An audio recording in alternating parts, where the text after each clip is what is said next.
Hi everyone, Alan from Newlands Nursery. Today we are taking cuttings for our 5-minute Friday. If you haven't seen our videos before, this is all about something you can do in the garden that makes a huge amount of difference and doesn't take that long at all, about 5 minutes.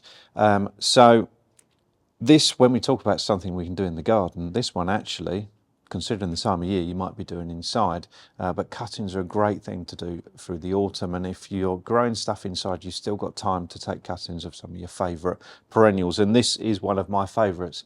This is Verbena Bonariensis.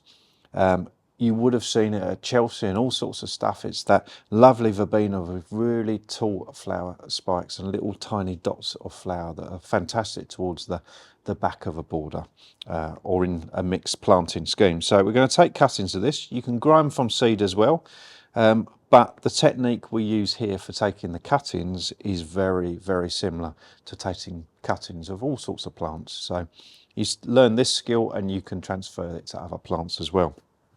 So what I do first is I've got a good quality multi-purpose compost. Because we're taking cuttings, any big lumps of bark or something in there, I'll take those out just because it's a bit of a pain when you're taking the cutting. So I want a nice flat level just shy of the top of the pot. And you'll notice I tap that down, get rid of any air gaps. If you've watched our videos, I do that almost by habit because that's what we grew up doing. Okay, so I've got my compost there, and then it's a case of taking the cutting, which is nice and easy. So I'm taking a tip cutting. We've got two main tips here. There's a few down the sides as well, but two big ones here. So I'm going to take it about that size. If I turn it, you'll see. I'm going to take it just above this leaf break here, and a leaf break is where the leaves come from the stem. Just above there, not too close, so we cut into it, but just above. These are super sharp, so it's important to have very, very sharp scissors, or these are actually pruning shears.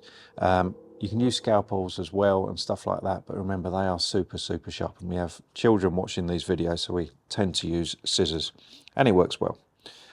So then you make a hole in the compost. What you don't want to do is bruise the base of this. You just want to tuck it into the compost. So I use the end of the shears. I drop it just in there. You want to sit about like that, and then we just gently, and it is gently, which is hard to tell on the video, we tuck it into the compost. As simple as that. We give it a good watering. You almost can't overwater at this stage, but give it a good watering and put it somewhere like a windowsill or a conservatory. An unheated greenhouse will work well as well.